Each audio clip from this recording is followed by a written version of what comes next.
शांत स्वामिन्निति नामिने नमस्ते सरस्वते देवे गौरवाणी प्रचारिणे निर्विशेषा शून्यवादी पाश्चात्य देश तारिणे जय श्री कृष्णा चैतन्या प्रभु नित्यानंदा श्री अद्वैत गदाधर श्रीवासादि गौर भक्त वृंद हरे कृष्णा कृष्ण कृष्णा हरे हरे हरे रामा राम रामा हरे हरे हरे कृष्णा कृष्ण कृष्णा हरे हरे हरे रामा राम रामा हरे हरे। श्रील प्रभुपाद की जय, श्री श्री राधा गोविंद की जय, श्री गुरु महाराज की जय। तो आज का सत्र हम शुरू करते हैं। सभी को हरे कृष्णा, दंडवत प्रणाम।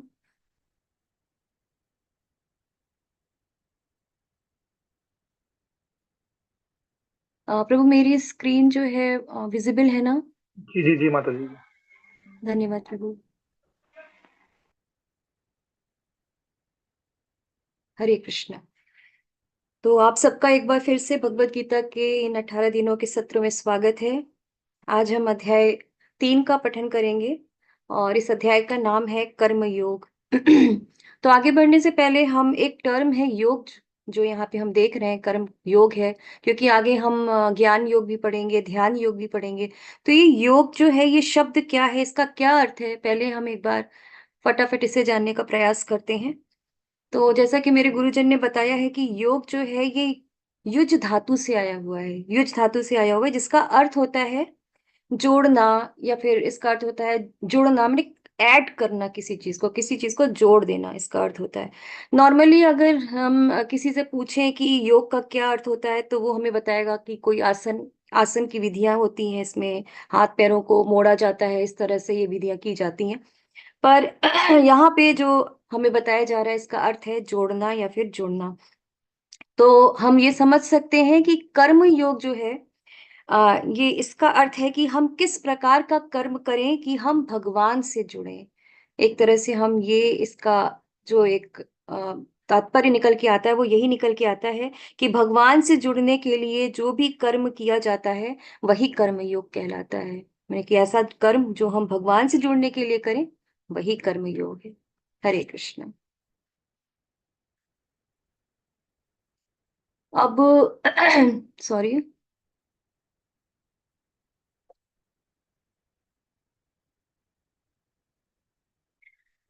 जैसा कि आप स्क्रीन पे देख रहे हैं, इसमें लिखा हुआ है कि कर्म योग कर्म कांड एक समान नहीं है। अगर बहुत सारे लोग ऐसे होते हैं जो ये कहते हैं कि नहीं, कर्म योग और कर्म कांड जो है वो एक ही है, वो इनको एक ही मानते हैं। पर अगर गहराई में जाएं और अपने शास्त्रों में अगर हम पढ़ें, तो हमें पता चलता है कि नहीं, ये दोनों एक समान नहीं है, इनमें बहुत ज्यादा डिफरेंस है। तो अभी हम बहुत गहराई में नहीं जाते हैं, अभी हम फिलहाल बेसिक अंतर जो है वो हम जानने का प्रयास करते हैं कि क्या बेसिक अंतर है कर्मकांड और कर्मयोग में। तो कर्मकांड का तात्पर्य है देवी देवता की पूजा करना, आत्महित या इंद्रिय भोग के लिए, लेकिन इंद्रिय भोग के लिए देवी देवता की पूजा करना।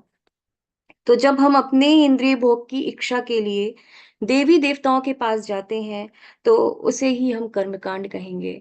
जैसे कि हमने पढ़ा है कि इंद्र के पास जाते हैं बारिश के लिए, अगर बारिश नहीं हो रही है तो कहा जाता है कि इंद्र की पूजा करो तो बारिश होगी। अच्छी सेहत के लिए हम सूर्य भगवान की पूजा करते हैं। बच्चों को कहा जाता है कि विद्या, अगर अच्छे से स्टडीज करनी है, विद्या ग्रहण करना है, तो माता सरस्वती की पूजा करो। तो इस तरह से हम अपनी भौतिक इच्छाओं के लिए जो है देवी देवताओं के पास जब जाते हैं, तो उसे ही कर्मकांड बोला जाता है, यही कर्मकांड कहलाता है। अगर देखा जाए, कोई कहे कि क्या कर्मकांड गलत है, तो हम जवाब तो यही होगा कि नहीं, कर्मकांड गलत नहीं है। क्योंकि इसमें देवी देवताओं के पास हम जा रहे हैं तो ये बिल्कुल भी गलत नहीं है, क्योंकि वो सभी भगवान के ही एडमिनिस्ट्रेशन में आते हैं। लेकिन हाँ, हम इसे धार्मिक तो बोल सकते हैं, लेकिन ये धार्मिक तो कहलाएगा, लेकिन ये भक्त देखिए जो भक्ति होती है ये वो नहीं कहलाएगी। देखिए ऐसे लोग को जो है हम धार्मिक तो बोल सकते हैं, पर हम ऐसे लोगों को भक्त नहीं बोलते हैं जो देवी देवताओं के पास जाते हैं अपने इंद्रिय भोग के लिए। दूसरी तरफ लिखा है, जबकि कर्मयोग इससे बिल्कुल विपरीत है। यह लगातार प्रयास में परमेश्वर को खुश करने और सेवा करने के लिए है। यानी कि जब हम बिना किसी इंद्रिय भोग की इच्छा के जब भगवान से जुड़ना चाहते हैं, तो यही कर्म कहलाता है, यही कर्मयोग कहलाता है। अगर हम इस एक और उदाहरण लें इंद्रिय भोग के लिए, तो रावण जो था उसने ब्रह्मा जी से, शिव जी से को प्रसन्न करके अपनी इंद्रिय तृप्ति के लिए बहुत सारे वरदान मांगे, बहुत सारी इच्छाएं उनसे अपनी पूरी करवाई। तो लेकिन हमने देखा कि उसके भोग करने की प्रवृत्ति जो है वो मतलब कि बनी रही, बल्कि वो बढ़ती ही गई। तो इससे क्या हुआ? इससे उसका पतन हो गया और भगवान के हाथों मारा गया। वहीं एक और उदाहरण अगर हम देखें हिरण्यकशिपु का, तो उसने ब्रह्मा जी से ऐसा वरदान मांग लिया कि लग रहा था कि जैसे उसकी जो मृत्यु है वो असंभव है। लेकिन क्या हुआ? अंत में भगवान स्वयं आए नरसिंह भगवान के रूप में और उसको नष्ट किया, उसका वध किया। तो इसीलिए हमें हमारे गुरुजन बताते हैं कि हमें देवी देवताओं के पास अगर जाना है तो हमें उनसे शुद्ध भक्ति ही मांगनी है। भगवान के लिए हमें उनसे यही प्रार्थना करना है कि हमें भगवान की शुद्ध भक्ति मिले, क्योंकि भगवान जो है वो हमें सब कुछ प्रदान करते हैं जो हमारे लिए सही है। और भगवान जो भी हमें दें, हमें हमेशा उसमें संतुष्ट रहने का प्रयास करना चाहिए। जैसे हनुमान जी ने निस्वार्थ भाव से भगवान की सेवा की, वैसे ही हमें भी निस्वार्थ भाव से ही भगवान की सेवा करनी चाहिए। इसीलिए भक्त का नाम हमेशा भगवान से पहले आता है, जो निस्वार्थ भाव से भगवान की सेवा करता है। अब इसका पहला श्लोक जो है अर्जुन बोल रहे हैं। अर्जुन उवाच जयसि चेत कर्मणस्ते मता बुद्धिर्जनार्दन तत्किं कर्माणि घोरे माम नियोजयसि केशव। तो अर्जुन ने पिछले अध्याय में अर्जुन से भगवान ने बोला था व्यवसायत्मक बुद्धि के लिए। तो उसमें बताया गया था, भगवान ने बताया था अर्जुन को कि थोड़ी सी भी अगर अर्जुन भक्ति कर लिया जाए तो उसका कभी नाश नहीं होता। तो भगवान वहां पे कहते हैं कि जो मैं बोल रहा हूं उस पर अपनी बुद्धि को अर्जुन एकाग्र करो, जैसा मैं कह रहा हूं वैसा करो, अपने आप को अपनी बुद्धि को स्थिर करो। फिर हमने देखा कि 47वें श्लोक में भगवान ने कहा कर्मण्यवाधिकारस्ते माँ फलेषु कदाचन। तो अर्जुन से वो भगवान कह रहे हैं कि कर्म करो, लेकिन अर्जुन फल की इच्छा मत करो। तब अर्जुन क्या हो रहे हैं? अर्जुन अब यहाँ पे कंफ्यूज्ड हो रहे हैं कि भगवान एक तरफ तो आप मुझे भक्ति करने को कह रहे हो, फिर आप कह रहे हो कि कर्म करो। तो अर्जुन इस तरह से भगवान को भक्ति का बहाना बना करके युद्ध से बचना चाह रहे हैं और चाह रहे हैं कि उन्हें युद्ध ना करना पड़े और वो भक्ति मार्ग पे ही बस चले। तो अर्जुन ने कहा, हे जनार्दन, हे केशव, यदि आप बुद्धि को सकाम कर्म से श्रेष्ठ समझते हो तो फिर आप मुझे इस घोर युद्ध में क्यों लगाना चाहते हो? तो देखते हैं भगवान क्या कह रहे हैं।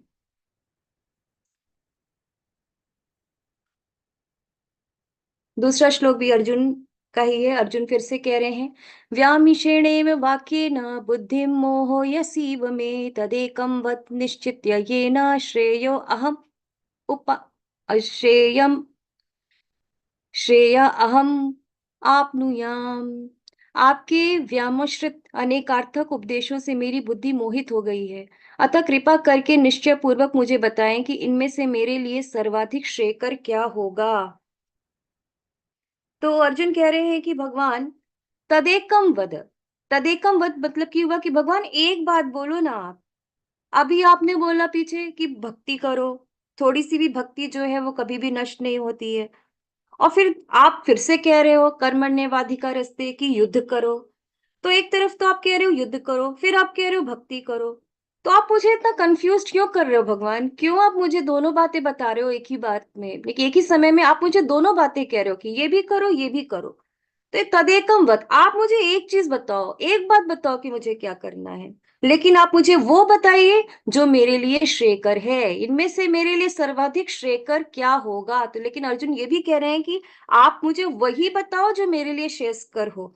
तो अभी पीछे के अध्याय में हमने कल पढ़ा था श्रेयस और प्रेयस के बारे में। तो क्या कोई बताना चाहेगा कि श्रेयस और प्रेयस में क्या डिफरेंस हमने कल पढ़ा था, क्या अंतर है दोनों के बीच में, श्रेयस और प्रेयस में?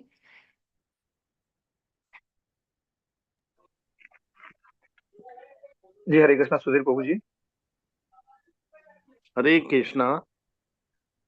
श्रेयस और प्रेयस, तो श्रेयस जो होता है उसका लॉन्ग टाइम वो हमारे लिए हितकर होता है ना। प्रारंभ में हो सकता है वो हमें ठीक ना लगे, लेकिन उसका जो लॉन्ग टाइम इफेक्ट होता है वो हमारे लिए अच्छा होता है। जैसे शुरू में मंगल आरती करते हैं तो वो हमें शुरू में बड़ी अखरती है, सुबह पहले उठना करना है ना। लेकिन उसका भक्ति का आखिरी में उसका रिजल्ट बहुत अच्छा होता है। विद्यार्थी को, जब छोटा बच्चा होता है तो उसे सुबह पहले स्कूल जाना बड़ा खराब लगता है, लेकिन विद्या उसके लिए कितनी आवश्यक है लॉन्ग टाइम लाइफ में। तो ये सब श्रेयस वर्क है। और प्रेयस जो होता है शुरू में तो हमें बड़ा अच्छा लगता है, लेकिन लॉन्ग टाइम उसका इफेक्ट गड़बड़ होता है। तो जैसे कोई डायबिटीज का रोगी है और उसको डॉक्टर कहता है आपको मीठा नहीं खाना है, और वो मीठा खाता है, रसगुल्ला खाता है, कुछ भी, तो उसको शुरू में बड़ा अच्छा लगेगा, लेकिन आखिरी में उसका इफेक्ट उसके स्वास्थ्य के लिए बहुत खराब होगा। ऐसे ही जैसे कोई 2 नंबर से पैसा कमा रहा है, उसको शुरू में बड़ा अच्छा लग रहा है, अरे वाह प्रॉफिट होता है, ये है वो, लेकिन जब इनकम टैक्स वगैरह का छापा पड़ जाता है तो वही प्रॉफिट उसके लिए गले की हड्डी बन जाता है।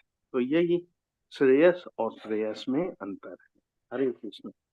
धन्यवाद प्रभु जी, आपने बहुत अच्छे से एग्जाम्पल देके समझाया। प्रभु जी ने बिल्कुल सही बताया कि प्रेयस का अर्थ होता है कि जो हमें अभी लग रहा है कि हमारे लिए सही है, हमारे लिए ठीक है, पर लॉन्ग टर्म में शायद वो हमारे लिए ठीक ना हो।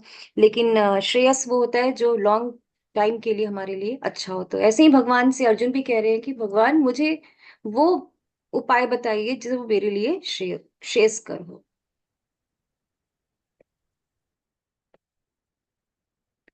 तो भगवान क्या उत्तर दे रहे हैं? भगवान ने कहा, हे निष्पाप अर्जुन, मैं पहले ही बता चुका हूं कि आत्म साक्षात्कार का प्रयत्न करने वाले दो प्रकार के पुरुष होते हैं। कुछ इसे ज्ञान योग द्वारा समझने का प्रयत्न करते हैं, तो कुछ भक्तिमय सेवा के द्वारा। तो भगवान कहना चाह रहे हैं कि अर्जुन, युद्ध करना कोई अलग नहीं है। तुम अगर मेरे लिए युद्ध करोगे, अगर तुम मेरे लिए युद्ध करते हो, तो ये भी एक भक्ति योग का हिस्सा ही माना जाएगा। तो भगवान यहाँ पे, जैसा कि हमने अभी अनुवाद में पढ़ा, कि भगवान कह रहे हैं कि मेरे पास दो तरह से लोग आते हैं। एक प्रकार के लोग वे होते हैं जो ज्ञान मार्ग से आते हैं, और दूसरे वो हैं जो भक्ति मार्ग चुनते हैं। तो ज्ञान मार्ग, भगवान बताते हैं, बहुत ही लंबा विधि है, बहुत ही लंबा प्रोसेस है ज्ञान मार्ग का।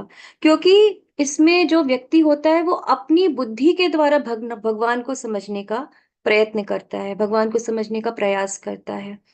और अपनी बुद्धि से, इस मानव बुद्धि से अगर हम भगवान को समझने का प्रयास करें तो ये बहुत ही मुश्किल है। लेकिन हम अपने साधारण बुद्धि से भगवान को नहीं समझ सकते, और अगर समझ में भी आएगा तो शायद बहुत समय लगेगा, जन्म जन्मांतर का समय लग जाएगा। और आगे भगवत गीता में भगवान खुद कहते हैं, भक्तया माम अभिजानाति, यानी कि भगवान बताएंगे अभी आगे के अध्याय में कि भक्ति के द्वारा ही मुझे जाना जा सकता है। तो ये बात भगवान ने स्वयं बोली है कि भक्ति के द्वारा ही मुझे जाना जा सकता है। इस मानवीय बुद्धि के द्वारा हम भगवान को आसानी से नहीं समझ सकते। तो देखिए, ये अर्जुन बता रहे हैं, तदेकम ने कि एक रास्ता मुझे बताइए, that way, this way, other way. तो अर्जुन जो है वो क्या हो रहे हैं, यहाँ पे कंफ्यूज हो रहे हैं, भगवान से कह रहे हैं मुझे एक रास्ता कोई बताइए।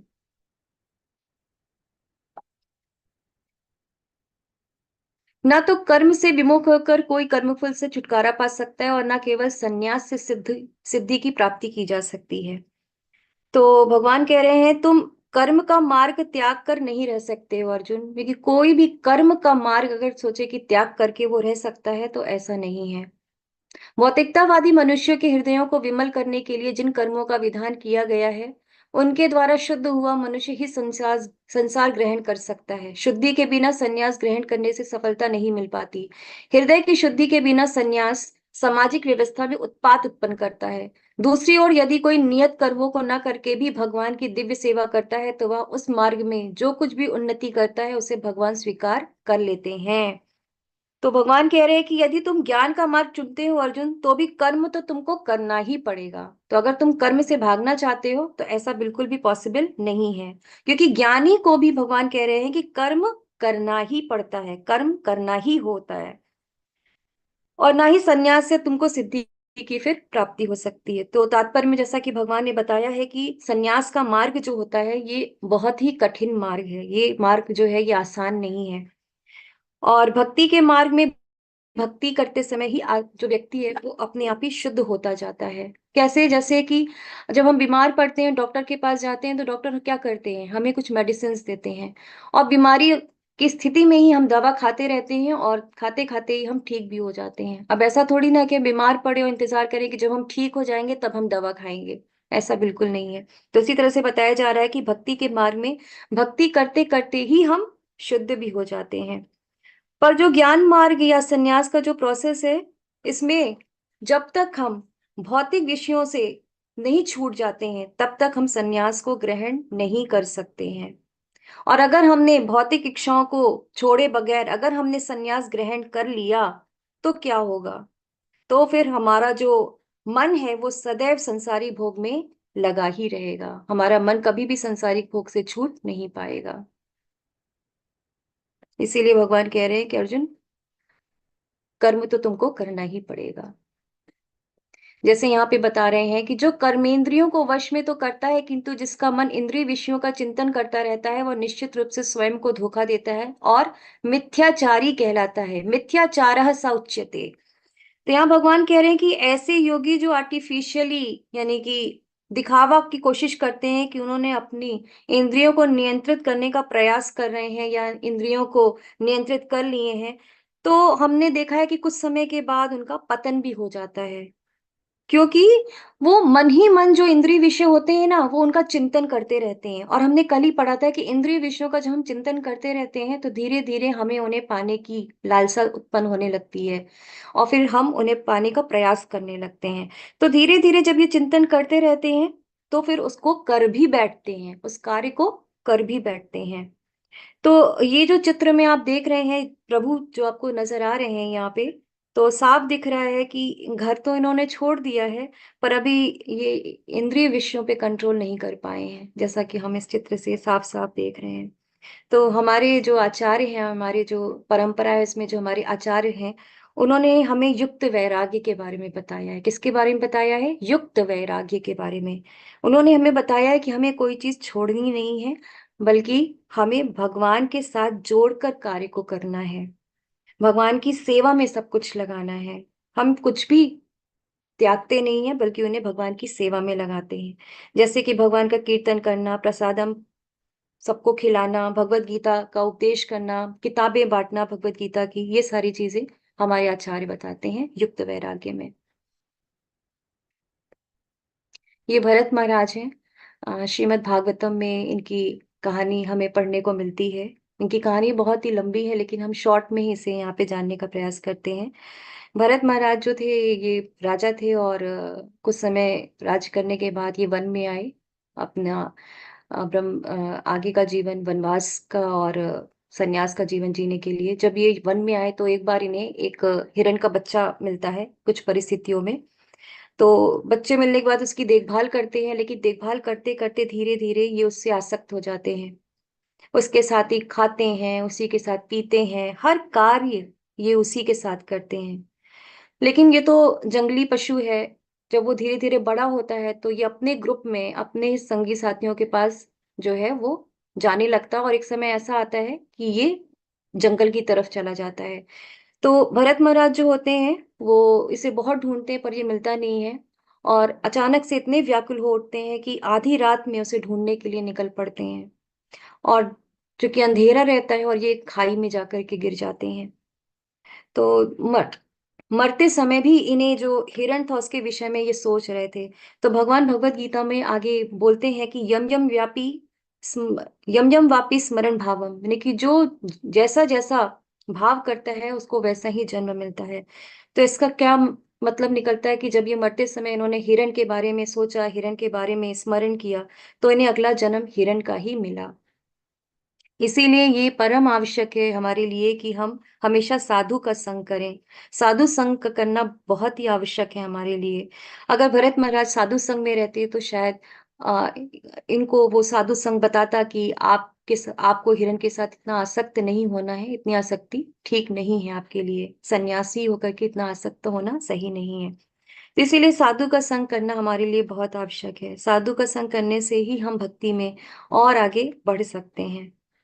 तो आगे के कोर्सेज में हम भरत महाराज के बारे में और डिटेल में पढ़ने का प्रयास करेंगे।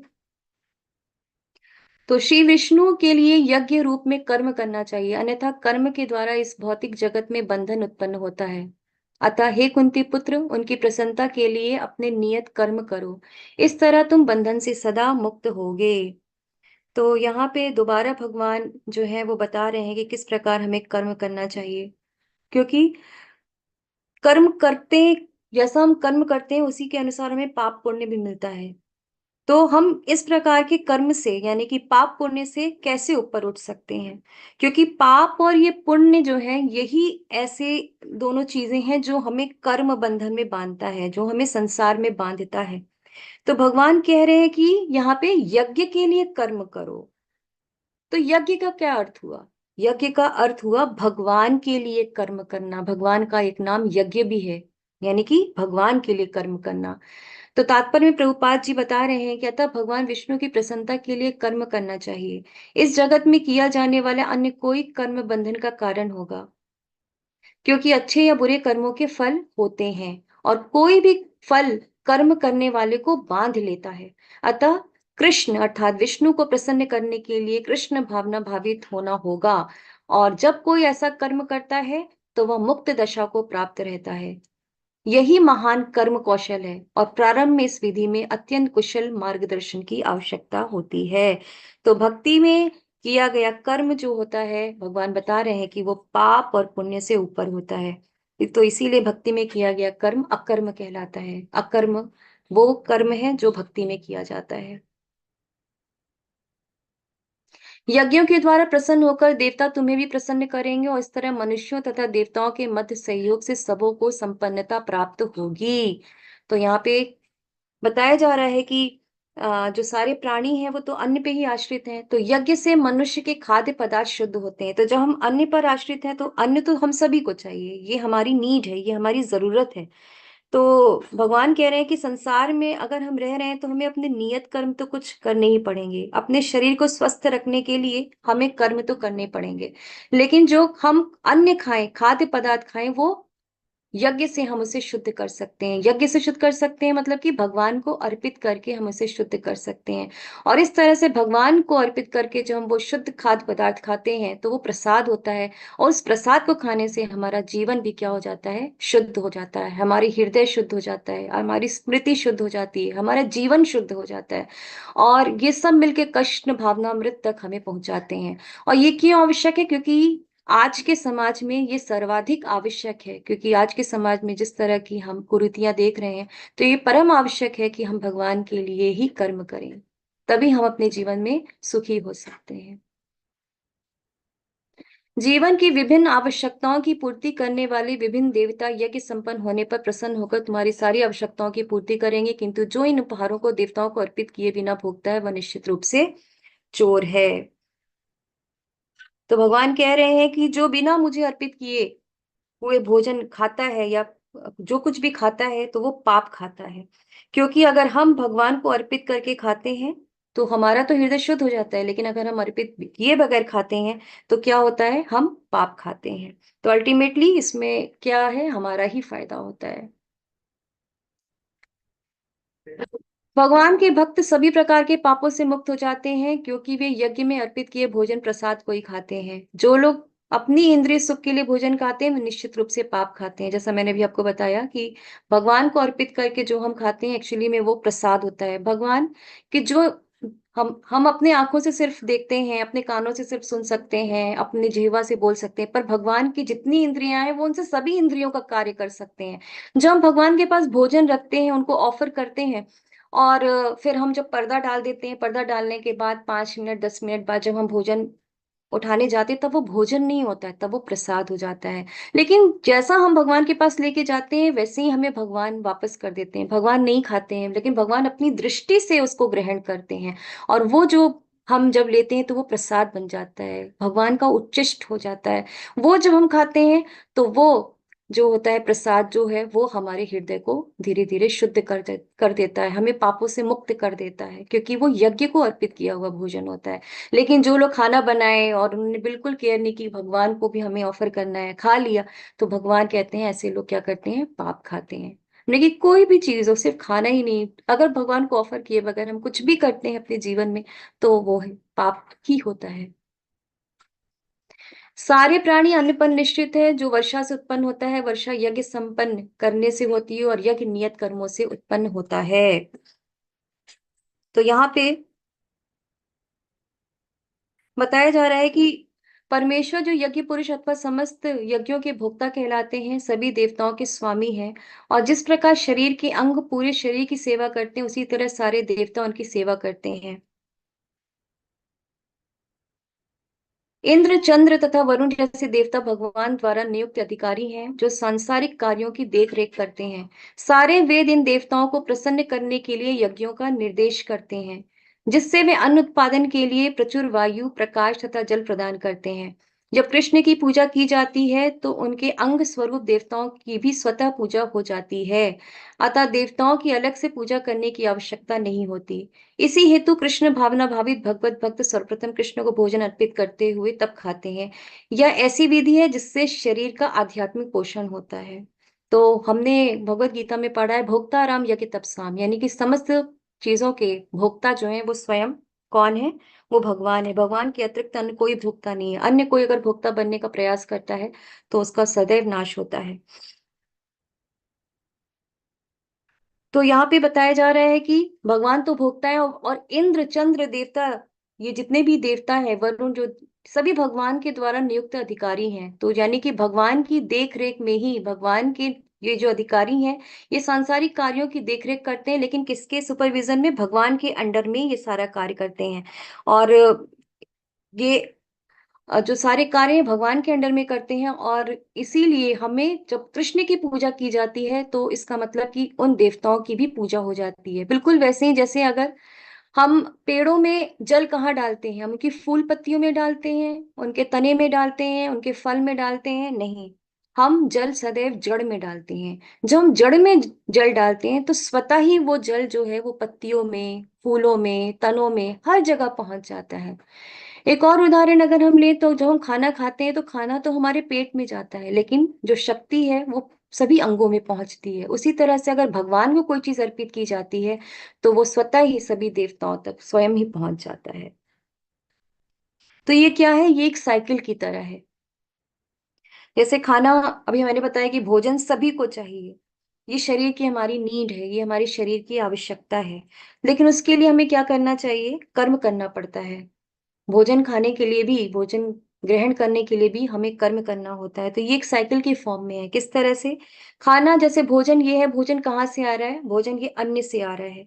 अन्न कहाँ से आता है, वर्षा होने से आती है, वर्षा यज्ञ से आती है। और यज्ञ हमारे नियत कर्मों से उत्पन्न होता है, यानी कि जो ड्यूटीज हम कर रहे हैं उससे यज्ञ उत्पन्न होता है। और ये जो नियत कर्म होते हैं, ये शास्त्र के अनुसार किए जाते हैं। और शास्त्र कहाँ से आ रहे हैं, शास्त्र भगवान ने बोला है। तो हम जो भी कार्य करते हैं, उसका अल्टीमेट सोर्स जो है वो भगवान ही है। आप देखिए कितने भी उदाहरण है, सब भगवान से आ रहा है, सब कुछ भगवान से आ रहा है, सबके अल्टीमेट सोर्स भगवान ही है। इसीलिए हमें भगवान को धन्यवाद करना है। भगवान को हमेशा हमेशा हमें भगवान के लिए ग्रेटिट्यूड होना चाहिए, थैंकफुल होना चाहिए मैं भगवान के लिए। और इसका सबसे अच्छा तरीका यही है कि हम जो भी अन्न ग्रहण करने जा रहे हैं, उसे भगवान को अर्पित करें, उन्हें धन्यवाद करने के लिए। एक बहुत अच्छा उदाहरण एक बार मेरे किसी गुरु ने बताया था कि एक पिता है, उसके 2 पुत्र हैं। और पिता ने दोनों ही अपने बच्चों को 10-10 रुपए दिए और कहा कि तुम लोग जाओ। वो दोनों बच्चे बाहर जा रहे थे तो उनसे बोला कि 10 रुपए लो, तुम दोनों 10-10 रुपए, और बाहर कुछ अपने लिए ले लेना, कुछ खा लेना। दोनों ही बच्चे गए और एक चॉकलेट की दुकान पे पहुंचे। दोनों ने ही 10-10 रुपए की चॉकलेट ली और वो घर की तरफ आने लगे। तो उसमें से एक बेटे ने क्या किया, अपने उसको चॉकलेट खाने की बहुत इच्छा होने लगी और वो अपने आप को रोक नहीं पाया और उसने वो चॉकलेट खा लिया। यानी कि उसने अपनी जो इंद्रिय तृप्ति थी उसको पूरा किया। वहीं जो दूसरा बच्चा था उसने क्या किया, उसने वो चॉकलेट जो है अपने पास ही रखा। उसका भी मन कर रहा था, जब बगल में भाई खा रहा है तो उसका भी खाने की इच्छा हो रही थी, लेकिन वो ऐसा नहीं किया। उसने अपने आप पे कंट्रोल किया और घर लाया और उसने अपने पिता ने जब पूछा तुम लोग आ गए, तो सब दोनों बच्चों ने कहा हाँ, हम आ गए और ये आपकी। तो उन्होंने कहा कि क्या किया तुम लोगों ने पैसों का? तो उसने बोला कि मैंने चॉकलेट खरीद के खाया है। तो दूसरे ने अपने पॉकेट से चॉकलेट निकाली और अपने पिता को दिया कि ये आपके लिए मैं लेकर के आया हूँ। तो पिता ने कहा, तो पिता तो जानते थे कि ये चॉकलेट तो ही 10 रुपए की है, तो इसने तो खाया ही नहीं होगा। तो क्या करेगा पिता? पिता वो चॉकलेट खा लेगा? नहीं, वो खाएगा नहीं, बल्कि वो अपने बेटे को ही वापस करेगा। लेकिन उसका हृदय जो होगा वो उस बेटे के लिए क्या होगा? उसके में प्रेम, उनके हृदय में उस बेटे के लिए क्या होगा? प्रेम उत्पन्न होगा, ज्यादा प्रेम उत्पन्न होगा। क्यों? क्योंकि उस बच्चे ने खुद नहीं खाया, पहले उनको दिया। उसको पता है कि उसके पिता उसको वापस देंगे खाने के लिए, वो खुद नहीं खाएंगे। लेकिन ये हमारा ग्रेटिट्यूड उसी तरह से भगवान के लिए है कि अगर हम भगवान को अर्पित करते हैं तो भगवान नहीं खाते कुछ भी, वो तो वापस उल्टा हमें वापस कर देते हैं। सबको जैसा हम परोसते हैं वैसे ही हमें देते हैं। लेकिन ये हमारा ग्रेटिट्यूड होना चाहिए। बहुत सारे लोगों को मैंने देखा है, खाना खाने से पहले उसे एक बार माथे से जरूर लगाते हैं भगवान को थैंकफुल करने के लिए। तो इस तरह से हमें भी भगवान के लिए हमेशा धन्यवाद करना चाहिए। हरे कृष्णा।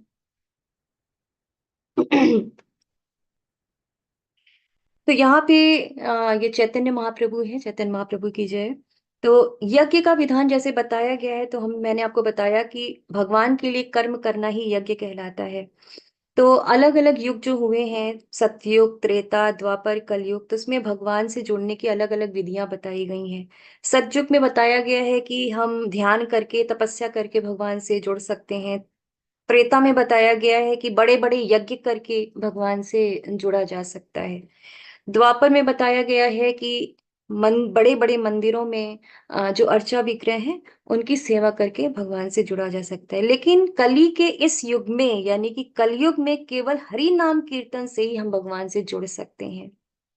क्योंकि ये कलयुग जो है ये मंद सुमंद मतियो है, यानी कि यहाँ पे लोगों की जो मति है वो बहुत ही मंद है, बहुत ही धीमी है। तो इसके लिए यहाँ पे हरि नाम कीर्तन की संस्तुति की गई है। लेकिन हमें क्या बनना है? हमें बुद्धिमान बनना है, हमें बुद्धिमानी दिखानी है। क्योंकि संकीर्तन यज्ञ से जो जुड़ता है वो स्वतः ही बुद्धिमान हो जाता है। हरे नाम हरे नाम एव केवलम, कलयो नास्ते नास्ते वेव नास्ते गतिरन्यथा। यानी कि इस कलयुग में केवल हरि का नाम, केवल हरि का नाम, केवल हरि का नाम ही है जो कलयुग से हमें बचा सकता है। अन्य कोई रास्ता नहीं है, अन्य कोई रास्ता नहीं है, अन्य कोई रास्ता नहीं है। तो फिर भगवान के बहुत सारे नाम हैं, अनंत नाम है भगवान के। तो उनमें से हमें कौन सा नाम लेना है भगवान के लिए? तो शास्त्रों में बताया गया है कि कली संतरण उपनिषद है। तो कली संतरण का अर्थ होता है कि कलयुग में संतों का तारण करने वाला, यानी कि किस प्रकार होगा। तो ये उपनिषद बताता है कि हरे कृष्ण कृष्ण कृष्ण हरे हरे, हरे राम राम राम हरे हरे। तो ये जो महामंत्र है, ये ही हमें करना है इस कलयुग में। और ये मंत्र जो होता है ये बहुत ही इजी होता है। जब ये मंत्र हम 108 बार करते हैं तो एक माला इसकी मानी जाती है। लेकिन इसके पहले हमें पंचतत्व मंत्र बोलना होता है। जय श्री कृष्ण चैतन्य प्रभु नित्यानंदा श्री अद्वैत गदाधर श्रीवासादि गौर भक्त वृंद। क्योंकि ये हरि नाम जो है ये हमें चैतन्य महाप्रभु ने दिया है। भगवत गीता के 10वें अध्याय में भी बताया गया है, यज्ञा नाम जप यज्ञोस्मि। यानी कि भगवान कहते हैं 10वें अध्याय में कि अलग अलग तरह के यज्ञ हैं, उसमें मैं जप यज्ञ हूँ। तो भगवान खुद कह रहे हैं कि मैं जप यज्ञ हूँ। तो इसी से हम समझ सकते हैं कि ये जो भगवान का हरि नाम है ये कितना इंपॉर्टेंट है हमारे लिए, ये जो जप है हमारे लिए कितना जरूरी है। तो हम चेतना के कुछ स्तर के बारे में जानते हैं कि चेतना के क्या कौन कौन से स्तर होते हैं। तो हमें अपनी चेतना को किस प्रकार से बढ़ाना होगा? वो यहाँ पे समझने का प्रयास करते हैं। पहला जो स्तर है ये दैहिक स्तर कहलाता है, बॉडीली प्लेटफॉर्म कहलाता है। इसमें हम केवल अपने सर्वाइवल, केवल अपने बारे में सोचते हैं। तो ऐसा तो जानवर भी करता है, वो भी अपने ही बारे में सिर्फ सोचता है। जहां देखता है सामने से कोई आ रहा है वो भाग जाता है या फिर अपने बचाव के लिए अटैक करता है। तो ये दैहिक स्तर पहला होता है। दूसरा स्तर होता है इंद्रिय स्तर।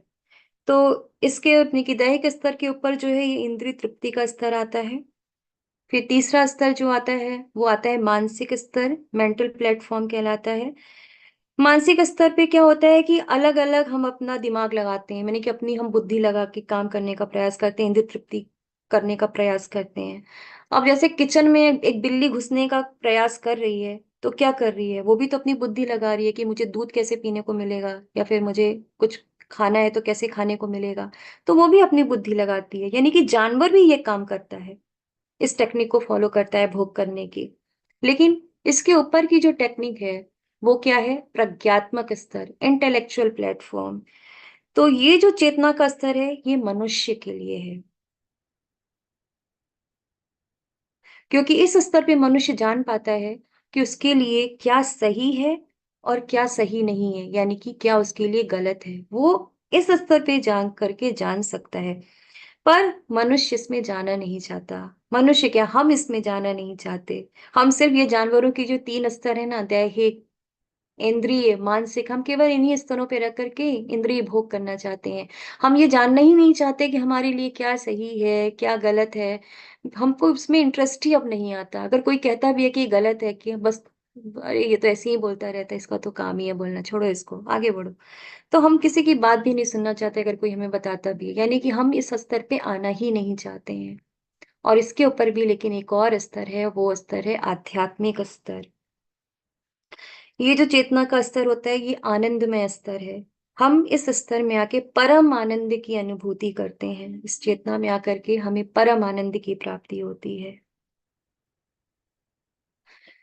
लेकिन 42वां श्लोक जो अध्याय 2 का है उसमें भगवान बताते हैं कि अल्पज्ञानी मनुष्य वेदों के उन अलंकारिक शब्दों के प्रति अत्यधिक आसक्त रहते हैं जो स्वर्ग की प्राप्ति, अच्छे जन्म, शक्ति इत्यादि के लिए विविध सकाम कर्म करने की संस्तुति करते हैं। यानी कि जो लोग अल्पज्ञानी होते हैं, ये लोग अधिक बुद्धिमान नहीं होते हैं, वो इस अज्ञानता के कारण क्या करते हैं, कर्म कांड में जो बताए गए सकाम कर्म है वो उससे आसक्त हो जाते हैं और सिर्फ इंद्रिय भोग की तृप्ति की कामना करते रहते हैं। तो आपको बुद्धिमान बनना है कि अल्पज्ञानी बनना है, अब ये आप लोग डिसाइड करिए कि आप क्या बनना चाहते हैं। अब ये जो चित्र आप देख रहे हैं इसमें आप देखिए ये 5 घोड़े हैं, अलग अलग रंगों के ये घोड़े हैं। तो ये घोड़े जो हैं ये हमारी सेंसेस को दिखाते हैं। पहला घोड़ा देखिए हमारी नेत्रों को बता रहा है, दिखा रहा है। दूसरा जो है हमारी नासिका को दिखा रहा है। फिर उसके बाद हमारे कान को दिखा रहा है। उसके बाद वाला हमारे स्पर्श यानी कि हमारे हाथों को दिखा रहा है। फिर उसके बाद जो है वो ज्ञानेंद्रियों को दिखा रहा है, यानी कि हमारी जिह्वा को दिखा रहा है। तो ये जो अलग अलग सेंसेस हैं ये क्या करते हैं, ये हमारे ये जो मन है, मन से इसे कंट्रोल किया जाता है। और मन क्या है, ये एक लगाम की तरह है। तो ये लगाम क्या करता है, ये इन इंद्रियों को लगाम लगा करके रखता है, इंद्रियों को कंट्रोल करने की कोशिश करता है। और ये मन जो है ये किससे जुड़ा होता है, ये बुद्धि से जुड़ा होता है। और बुद्धि के पीछे ये कौन बैठा हुआ है, ये आत्मा बैठी हुई है। तो अगर मन से हम इंद्रियों को कंट्रोल नहीं करेंगे तो इसका असर हमारी आत्मा पर पड़ेगा। तो ये मन का काम है कि इन्हें कंट्रोल करना, और अगर हम मन से इसे कंट्रोल नहीं कर पा रहे हैं तो इससे क्या होता है, इसका असर हमारी आत्मा पर पड़ता है।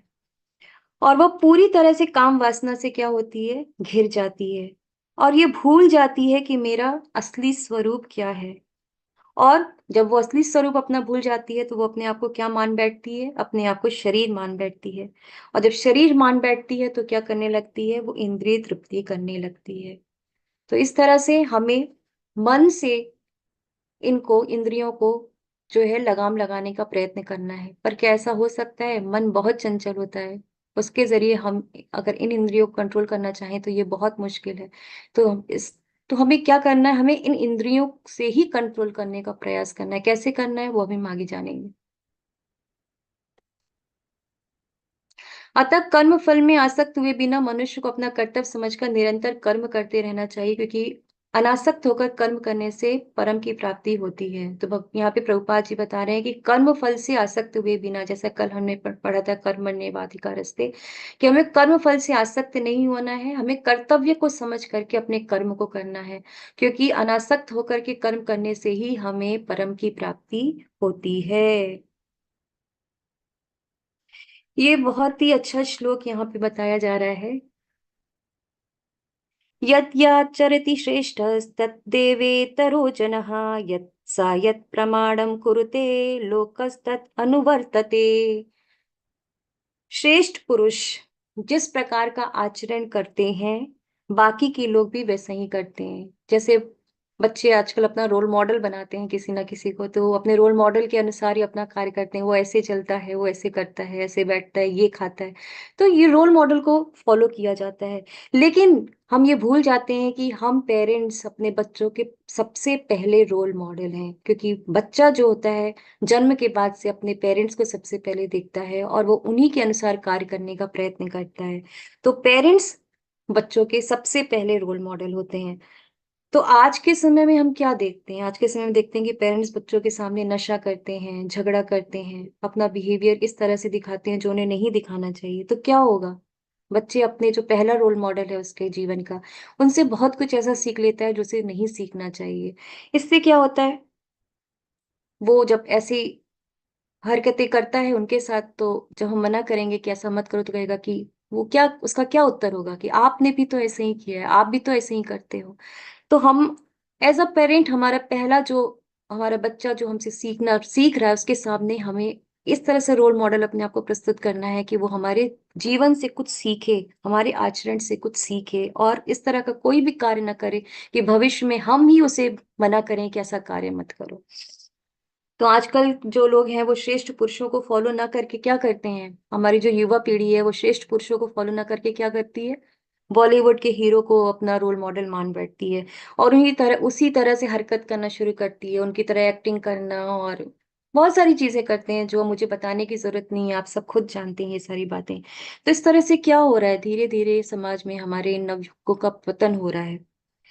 तो हमें श्रेष्ठ पुरुषों को फॉलो करना, हमारे देश में बहुत सारे श्रेष्ठ पुरुष हुए हैं, जैसे छत्रपति शिवाजी महाराज जी थे, जो बचपन से उनकी माता उनको भगवत गीता पढ़ाते थे, शास्त्रों का अध्ययन कराते थे। हमें ऐसे संतों का, ऐसे महापुरुषों को अपना रोल मॉडल बनाना है, ना कि बॉलीवुड के एक्टर्स को और ऐसे ऐसे लोगों को जिनसे हमें कुछ भी प्राप्त नहीं होना है भविष्य में। अगला जो श्लोक है, इसमें श्लोक नहीं है हम, लेकिन श्लोका नंबर 27 है इस अध्याय का। प्रकृति क्रियमाणानि गुणे कर्माणि सर्वशः अहंकार विमूढ़ात्मा कर्ता हमिति मन्यते। तो यहाँ बताया जा रहा है कि प्रकृति के 3 गुण हैं। हो सकता है आप में से बहुत सारे लोग जानते भी हों इन गुणों के बारे में, सतोगुण, रजोगुण और तमोगुण। तो जीवात्मा जो होती है वो इन्हीं गुणों में रह करके अपना काम करती है, लेकिन वो अहंकार में आ जाती है, अहंकार वश वो ये सोचने लगती है कि ये सारा काम जो है वो मैं खुद कर रहा हूँ, या फिर मैं खुद कर रही हूँ। तो ये कार्य जो है हमसे एक्चुअली में प्रकृति कराती है अपने 3 गुणों से। तो कोई ये भी कह सकता है सुनने के बाद कि हाँ, हमने जो गलत काम करते हैं तो वो तो प्रकृति ने करवाया है, माया ने करवाया है, तो हम थोड़ी ना दोषी हैं, दोषी तो माया है। तो इसके लिए मैं ये कहना चाहूंगी, नहीं, हम खुद दोषी हैं इस बात के लिए। माया की तरफ हम पहले जाते हैं, माया हमारे पास नहीं आती, पहले हम ही पहले माया के पास जाते हैं। जैसे आप मान लीजिए कि आप बाजार गए, आपने बहुत सुंदर फूल देखे, तो आपने कहा अरे ये फूल ले चलते हैं, आज घर पे मैं किसी को इम्प्रेस करने का प्रयास करूंगा, अपनी पत्नी को इम्प्रेस करने का प्रयास करूंगा, या फिर किसी और को इम्प्रेस करने का प्रयास करूंगा। तो क्या होगा? आप इंद्रिय भोग के बारे में सोच रहे हैं। अब क्या होगा? माया जो है वो आपके ऊपर अटैक कर सकती है, माया आपके ऊपर अटैक करेंगी। लेकिन वहीं अगर आपने ये सोचा कि ये फूल जो है मैं घर ले चलता हूँ, भगवान को अर्पित करूंगा, या मंदिर ले चलता हूँ, भगवान को अर्पित करता हूँ, तो भगवान की सेवा में जब आपने किया तो वो इंद्रिय भोग नहीं हुआ, वो भगवान की संतुष्टि के लिए हुआ। तो जैसे ही हम भोग की प्रवृत्ति हमारे में आती है, वैसे ही क्या होता है, माया हमको पकड़ लेती है। माया खुद हमारे पास कभी नहीं आती हमें पकड़ने के लिए, हमारी जो इंद्रिय भोग की इच्छा होती है उसी की वजह से ऐसा होता है। तो अब चुनाव हमारा है कि हमें क्या करना है। दास तो हमें बनना है, दास तो हम हैं, अब ये डिसाइड हमें करना है कि हमें माया का दास बनना है कि हमें भगवान का दास बनना है। तो आप लोग चैट बॉक्स में लिख करके बता सकते हैं कि आप किसके दास बनना चाहते हैं, भगवान के दास बनना चाहते हैं कि माया के दास बनना चाहते हैं।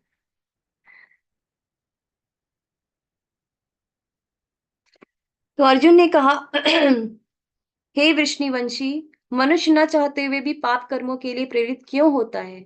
ऐसा लगता है कि उसे बलपूर्वक उनमें लगाया जा रहा है। तो अर्जुन कह रहे हैं भगवान से कि मनुष्य ना चाहते हुए भी कैसे फिर पाप कर्मों के लिए प्रेरित हो रहा है। देखिए ऐसा लगता है जैसे कोई जानबूझकर हमें पाप कर्मों में लगा रहा है, और ना चाहते हुए भी हम ऐसे कर्म कर बैठते हैं।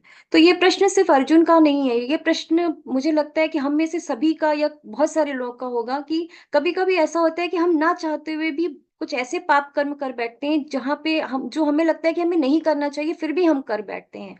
और बलपूर्वक ऐसा लगता है कोई हमसे जबरदस्ती ये कार्य करा रहा है। तो ऐसा क्यों होता है?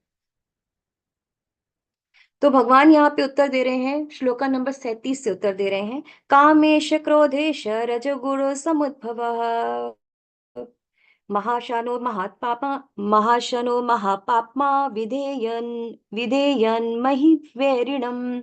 कि हम जो पाप कर रहे हैं वो काम को, देखिए भगवान यहाँ पे देखिए बता रहे हैं कि हम जो पाप कर रहे हैं वो विषय वासना की वजह से, यानी कि जो हमारे काम करने की प्रवृत्ति है, जो हमारी विषय वासना की प्रवृत्ति है, उसकी वजह से हम ये का पाप कर रहे हैं। तो हमारी जो इच्छाएं हैं, हमारी जो इंद्रिय तृप्ति की इच्छाएं हैं, भोग करने की इच्छाएं हैं, उसी के कारण हम ये पाप कर रहे हैं। यानी कि जो हमारे इंद्रिय तृप्ति की इच्छा होती है, जैसे मैंने कल आपको उदाहरण बताया था कि हमने कार का पिक्चर देखा या फिर हमने फोन में देखा कार की पिक्चर, हमारी लेने की इच्छा बढ़ती जा रही है, बढ़ती जा रही है। तो ये हमारी भोग करने की इच्छा होती है, ये हमारी इंद्रिय तृप्ति की इच्छा होती है, जो लगातार जब बढ़ती जाती है तो वो हमें पाप की तरफ लेके जाती है। तो ये हमारे पाप का कारण है।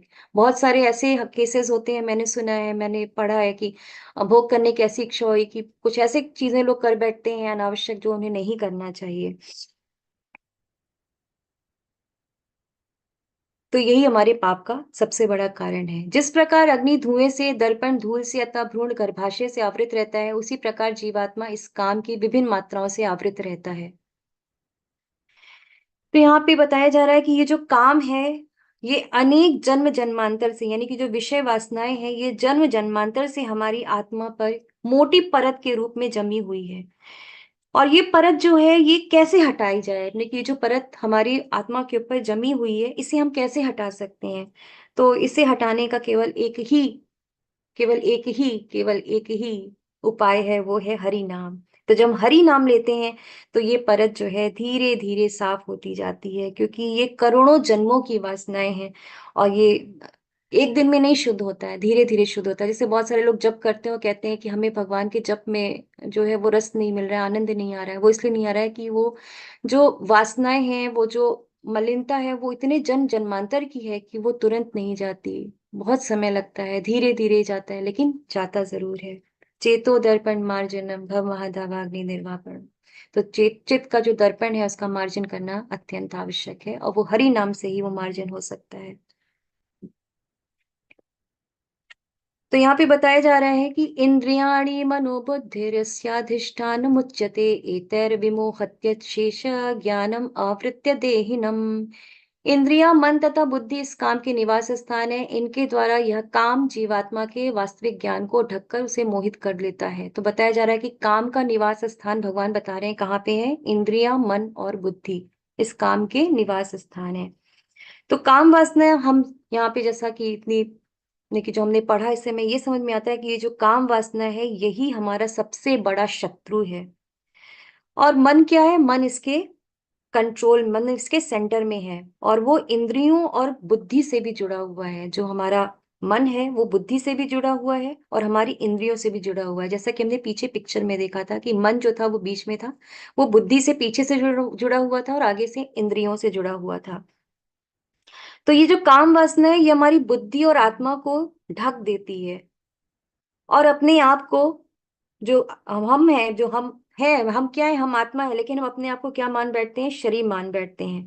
तो इस तरह से हम धीरे धीरे क्या करते हैं? पदार्थों से जुड़ जाते हैं, और अहंकार वश हम अपने आप को कर्ता मानने बैठते हैं। हम ये भूल जाते हैं कि हम क्या हैं, हम आत्मा हैं। इसीलिए हमें अपनी इंद्रियों को भगवान की सेवा में लगाना चाहिए। और भगवान की सेवा में लगाने से क्या होता है, कृष्ण भावनामृत रहने से मन को हम आसानी से नियंत्रित कर सकते हैं। तो यहाँ पे जो मन को नियंत्रित करने के लिए इंद्रियों को वश में करने की बात बताई जा रही है, कैसे, जैसे आंखों से हम भगवान के अर्चा विग्रह को देखें, उनकी सुंदर सी मुस्कान को देखें, उनके चरणों का दर्शन करें, उनके चरण कमल, उनके चरण कमल के दर्शन करें, उनके मुख कमल के दर्शन करें। इस तरह से भगवान के सुंदर विग्रह का दर्शन कर सकते हैं। जिह्वा से हम भगवान का प्रसाद पा सकते हैं। अपनी नासिका से भगवान के चरणों में चढ़े हुए फूलों को हम स्मेल कर सकते हैं, सूंघ सकते हैं, तुलसी को सूंघ सकते हैं, कानों से भगवान का कीर्तन सुन सकते हैं, और अपने हाथों से भगवान के विग्रह की सेवा कर सकते हैं, भगवान के लिए प्रसादम बना सकते हैं। भगवान के लिए बहुत सारी सेवाएं हैं जो हम उनके लिए कर सकते हैं। तो इसलिए हे भरतवंशियों में श्रेष्ठ अर्जुन, प्रारंभ में ही इंद्रियों को वश में करके इस पाप के महान प्रतीक काम का दमन करो और ज्ञान तथा आत्म साक्षात्कार के इस विनाश कर्ता का वध करो। तो भगवान कह रहे हैं कि तुम प्रारंभ से इन इंद्रियों को वश में करो अर्जुन। अगर इंद्रियों को वश में कर दोगे तो तुम काम का दमन आसानी से कर सकते हो और ज्ञान तथा आत्म साक्षात्कार के इस विनाशकर्ता का वध कर सकते हो। तो ज्ञान क्या है कि आत्म और अनात्म, यानी कि हम आत्मा है, शरीर नहीं है, ये ज्ञान है। तो यहाँ पे भगवान इस तरह से अर्जुन को समझा रहे हैं। इस प्रकार हे महाबाहु अर्जुन, अपने आप को भौतिक इंद्रियों, मन तथा बुद्धि से परे जानकर और मन को सावधान आध्यात्मिक बुद्धि यानी कृष्ण भावनामृत में स्थिर होकर आध्यात्मिक शक्ति द्वारा इस काम रूपी दुर्जय शत्रु को जीतो। तो अगर भगवान कह रहे हैं, अगर तुमने इंद्रियों को वश में कर लिया अर्जुन, तो मन को भी वश में कर लोगे, और मन को वश में कर लिया तो बुद्धि भी वश में आ जाएगी, और फिर आत्मा धीरे धीरे शुद्ध हो जाएगी। तो भगवान ये अर्जुन से नहीं, भगवान ये हमसे कह रहे हैं। अर्जुन तो स्वयं में बहुत ज्ञानी थे, अर्जुन को तो भगवान ने माध्यम बनाया था बस। तो भगवान यहाँ पे कह रहे हैं कि इंद्रियों को अगर हमने वश में कर लिया, तो इंद्रियों को कैसे वश में कर सकते हैं, इंद्रियों को भगवान की सेवा में लगा करके हम वश में कर सकते हैं। और जब एक बार हमने उसे भगवान की सेवा में लगा दिया, तो धीरे धीरे हमारा मन भी वश में आ जाएगा, और जब मन वश में आ जाएगा तो बुद्धि भी वश में हो जाएगी, और फिर हमारी आत्मा जो है वो शुद्ध हो जाएगी, उसके कल्मश जो है वो दूर हो जाएंगे। हम जैसा इनपुट डालेंगे हमें वैसे ही आउटपुट मिलेगा। अगर हम अच्छा सही इनपुट डालेंगे तो हमें वैसे ही आउटपुट मिलेगा, लेकिन अगर हमने सही इनपुट नहीं डाला तो हमें वै- जैसा मैंने बताया वैसे ही आउटपुट मिलेगा। अगर सही नहीं डाला तो हमें सही आउटपुट भी नहीं मिलेगा। तो इस तरह से भगवान ने यहाँ पे अर्जुन को कर्म के विषय में बताया। तो प्रभुपाद क्या कहते हैं, भगवत गीता का यह तृतीय अध्याय निष्कर्षता मनुष्य को निर्देश देता है कि वह निर्विशेष शून्यवाद को चरम लक्ष्य न मानकर अपने आप को भगवान का शाश्वत सेवक समझते हुए कृष्ण भावनामृत में प्रवृत्त हो।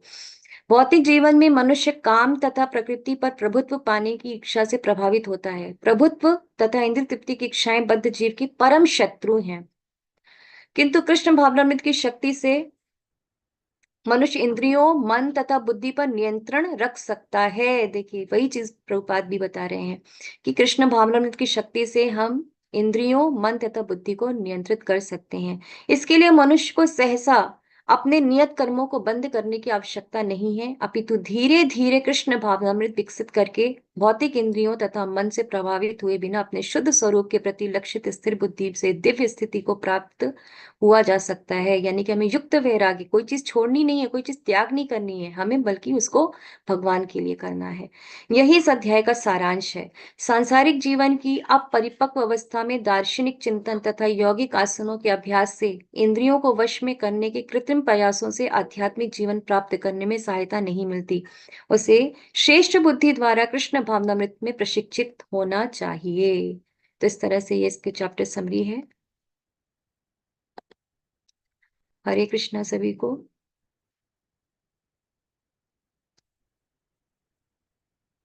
आप में से कोई अगर प्रश्न पूछना चाहे तो प्रश्न पूछ सकता है, या कोई चीज नहीं समझ में आई है तो वो भी पूछ सकते हैं। जी हरे कृष्णा इंदु माता जी। हरे कृष्णा माता जी, धन्यवाद, प्रणाम। दंडवत अ, प्रणाम माता। माता जी, जैसे कि आपने बताया कि भगवान का प्रसाद लेना चाहिए, तो जब हम घर पे रहते हैं तो वो रूटीनली करते ही हैं, लेकिन जैसे अलग अलग जगह धामों में जाते हैं तो वहाँ थोड़ी सी दिक्कत हो जाती है। वहाँ जैसे अभी मैं रिसेंटली द्वारिका गई थी, तो वहाँ पे विदाउट ओनियन गार्लिक वाला जो खाना फूड था वो हमको नहीं मिल रहा था। तो हमने रेस्टोरेंट वालों को ही ये रिक्वेस्ट की कि प्लीज आप विदाउट ओनियन गार्लिक वाला बना दीजिए। तो उन्होंने वे बना भी दिया, लेकिन तब फिर उसको हम लोग मतलब ऑफर तो नहीं कर सकते, लेकिन थोड़ी सी सूखी तुलसी कैरी करके उस पे ऊपर रख के और भगवान का ध्यान करके वो ग्रहण कर लेते हैं। तो क्या ये सही है माता जी? मतलब फिर कुछ ऑप्शन नहीं है तो यही करना पड़ता है? हाँ माता जी, बिल्कुल आप ऐसा कर सकते हैं।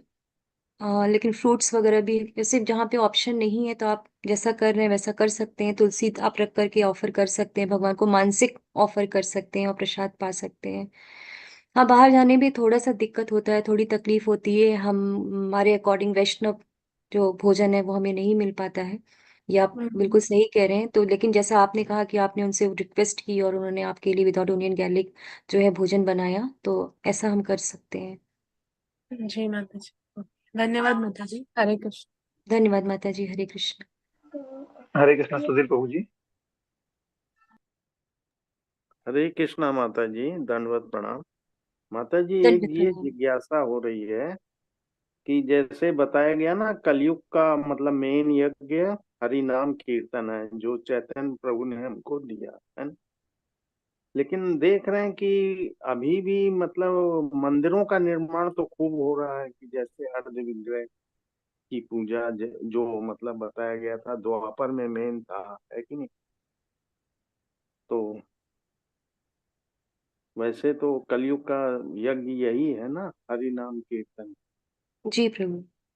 तो ये मंदिरों पर भी जोर दिया जा रहा है काफी, है। जी जी। तो ये उचित है। बिल्कुल उचित है प्रभु। प्रभु ये देखिए, जो आध्यात्मिक जगह होती है, मंदिर जो होता है, वो ऊर्जा, वहां पे जो एनर्जी होती है वो आध्यात्मिक पॉजिटिव। एनर्जी होती है। वो एनर्जी हमें हर जगह नहीं मिल सकता। वहां पे भक्तों का समूह होता है और भक्तों के समूह में एक अलग ही वाइब्स, एक अलग ऊर्जा होती है। उस ऊर्जा में जब हम जाते हैं तो आप महसूस करते होंगे कि आपको एक अलग आनंद की अनुभूति होती है। वो आनंद की अनुभूति हमें घर पे तो नहीं होती प्रभु। जी। जब हम मंदिर जाते हैं प्रभु, तो एक अलग ही आनंद हमें प्राप्त होता है। तो एसोसिएशन मंदिर में। का होना आवश्यक है। एक ऐसा जगह होना चाहिए जहां हम भगवान के विषय में बातें करें, भगवान के अर्चा विग्रह को देखें, उनकी सेवा करें।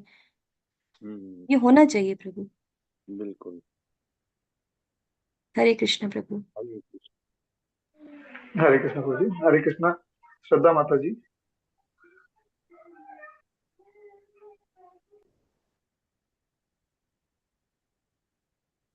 हरे कृष्ण श्रद्धा माता जी। हरि बोल। माता जी, माला में मन नहीं लगता तो उसके लिए क्या करना चाहिए ज्यादा? हाँ माता माला जी, करते मैंने समय। बताया ना कि हमारा चित्त बहुत ही कल्मश से भरा हाँ, हुआ है, कल। मन नहीं लगता हमारा। आप बिल्कुल सही कह रहे हैं। लेकिन मन तो कुछ भी कहेगा ना करने को, तो हमें मन की बात नहीं माननी है। हमें माला करना है। मन नहीं लगता है, मन को इग्नोर करिए और माला करिए। कितनी माला करते हैं माता जी आप? मेरी 10 से 15 तक हो जाती कभी कभी। हरी बोल, बहुत सुंदर। हाँ तो माता जी, मन नहीं लगता मुझे मालूम है।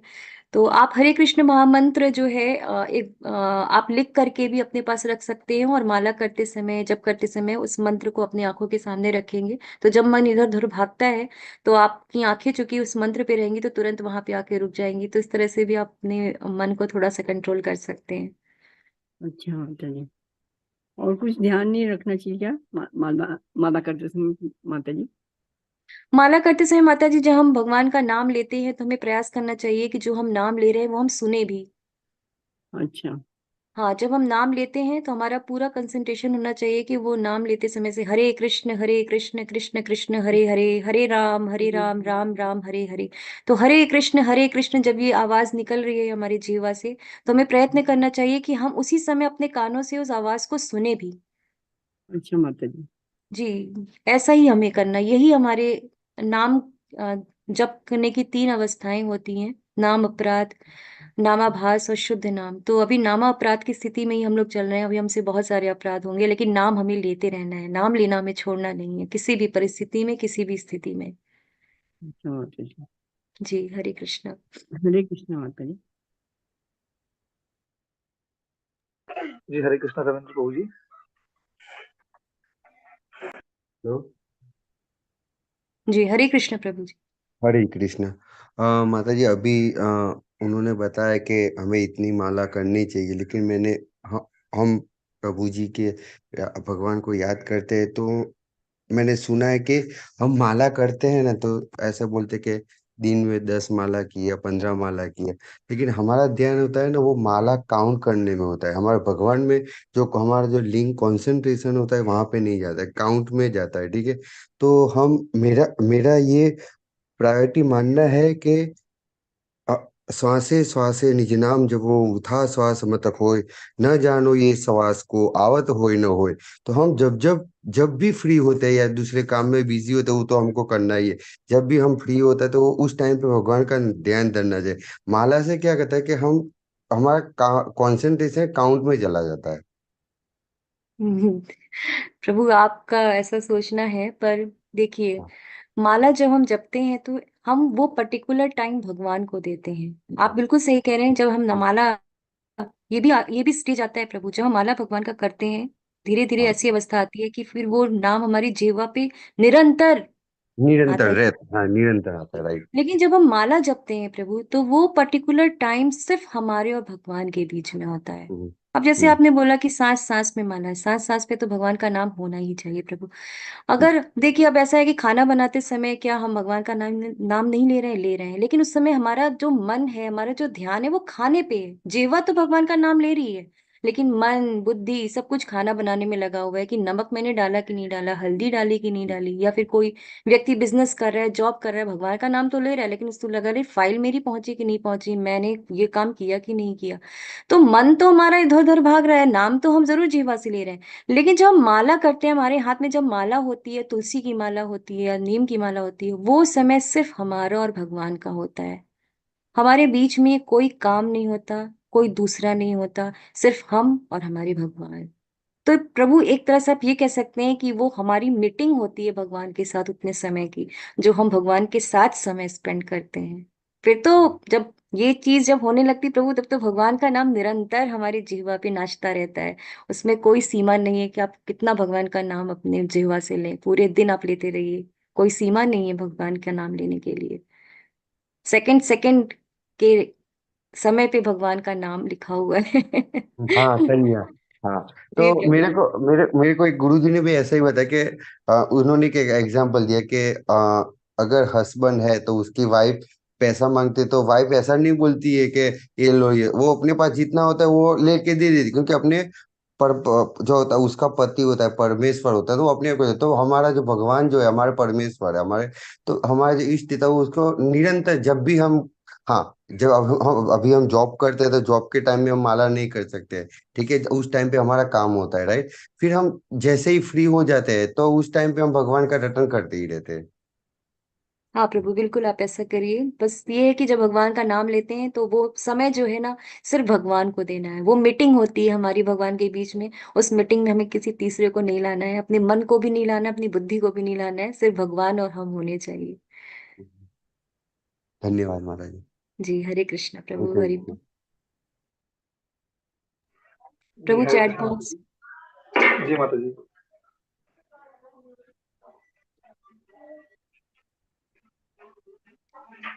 जी प्रभु माता जी, जी, नितिन प्रभु। डॉक्टर आयुष कह रहे हैं कि कल का find could not find yesterday's class. प्रभु, ये क्या क्वेश्चन, एक बार आप देख लीजिए डॉक्टर आयुष जी का। Please share the link Sushil ji in WhatsApp group. couldn't find yesterday class. जी माता जी, मैं कह दूंगा प्रभु जी, ये शायद से जो एडल्ट बैच वाले होंगे उनके लिंक नहीं पहुंचा होगा, तो शायद से इस कारण से क्लास अटेंड नहीं कर पाऊंगी। मैं बोल दूंगा, वो क्लास में रेगुलरली मिल जाएगी। जी जी। जी माता जी, एक प्रश्न है, नितिन प्रभु जी का है। अ, अगर हमें हरे कृष्णा महामंत्र का जाप करते अपना मन को पूरी तरह निर्भर कर लें, तो क्या काम वासना खत्म हो जाएगी? प्लीज एक्सप्लेन माता जी। हाँ, बिल्कुल हो जाएगी प्रभु। बस ये है कि भगवान का नाम जपते रहिए, धीरे धीरे जितनी भी वासनाएं हैं सब समाप्त होंगी। भगवान जरूर सारी वासनाएं समाप्त करेंगे, जरूर होंगी। हमारे शास्त्रों में बताया, हमारे गुरुजनों ने बताया है, जरूर होगी प्रभु। आप भगवान का नाम जपिए, हरे कृष्ण कृष्ण कृष्ण हरे हरे, हरे राम राम राम हरे हरे। जब धीरे धीरे आप ये जप करेंगे ना, तो खुद महसूस होगा कि इससे सुंदर नाम तो इस दुनिया में कुछ हो ही नहीं सकता। वो जो आध्यात्मिक नाम है ना, वो बहुत सुंदर नाम है। और प्रभु यहाँ पे सभी ने चैट बॉक्स में डाला है कि वो भगवान के दास बनना चाहते हैं। बहुत बहुत धन्यवाद आप सबका कि आप सब भगवान के दास बनना चाहते हैं। हम सबको भगवान का ही दास बनना है, तभी माया जो है वो हमें नहीं पकड़ेगी, नहीं तो फिर हम माया के साथ फंसे रह जाएंगे इस भोग की दुनिया में। हरि बोल प्रभु। और तो कोई प्रश्न नहीं है ना? जी माता जी, एक माता जी, श्री माता जी का प्रश्न है कि हरे कृष्णा माता जी, ऐसा क्यों होता है कि कभी 16 माला करती हूँ तो आसानी से हो जाती है और कभी एक माला भी नहीं हो पाती माता जी? हाँ मैम, कि ऐसा नहीं होना चाहिए माता जी। अपने आप को दृढ़ करना है। अगर आप माला कर रहे हैं तो आप उतनी ही माला डेली करिए। आप 16 और एक किसी दिन एक भी नहीं कर पा रहे हैं तो आप उतनी माला सेट करिए पहले, जितनी आप रोज कर पाए। अगर आपको लगता है कि आप रोज 4 माला ही कर पा रहे हैं तो आप 4 ही माला करिए, पर रोज करिए। अब ऐसा ही हो गया कि आपने आज खाना खाया और आप कल नहीं खाना खाओगे तो फिर ये ऐसा तो नहीं चलेगा ना। फिर परसों आपने खा लिया 10 रोटी, आज खा ली एक भी रोटी नहीं खाई, फिर कल एक दिन बाद फिर 8 रोटी खा ली। नहीं, ऐसा नहीं है। आपको डेली माला करिए, उतना ही करिए जितना आप कर सकते हैं, पर रोज करिए। हरे कृष्णा माता जी। जी प्रभु, हरे कृष्ण। माता जी, हम आपके गुरु जी का नाम जानना चाह रहे हैं, क्या उनका कोई लिंक है उसमें? जी यूट्यूब। जी प्रभु, आप बिल्कुल आप जान सकते हैं। मेरे गुरु महाराज का नाम है परम पूज्य शीला जय पताका महाराज की जय। हाँ हाँ, ठीक माता जी। मायापुर के है ना ये? जी जी प्रभु, मायापुर से हैं गुरु महाराज हमारे। जी जी। धन्यवाद माता जी। धन्यवाद प्रभु। धन्यवाद प्रभु, माता हम मीटिंग जी। एंड जी करते हैं प्रभु। और कोई प्रश्न तो नहीं है ना प्रभु? जी, नहीं नहीं नहीं माता जी, सारे प्रश्न हो चुके हैं। जी, धन्यवाद सभी का क्लास में ज्वाइन होने के लिए। मैं सभी से प्रार्थना करूंगी कि आप सभी भगवान के नाम का जपा करिए और भक्ति में जीवन में आप सभी बहुत अच्छे से आगे बढ़िए। धन्यवाद आप सबका। वांछा कल्पतरुभ्यश्च कृपा सिंधुभ्य एव च पतितानां पावनेभ्यो वैष्णवेभ्यो नमो नमः। अनंत कोटि वैष्णव वृंद की जय। शिल प्रभुपाद की जय। शिल गुरु महाराज की जय। श्री श्री राधा गोविंद की जय। हरे जय कृष्ण। मैं हरे भी घटान रही हरे हूँ, कृष्ण होर माता घटा जी। देना। कृष्णा माता जी। हरे धन्यवाद कृष्ण। माता हरे जी। कृष्ण।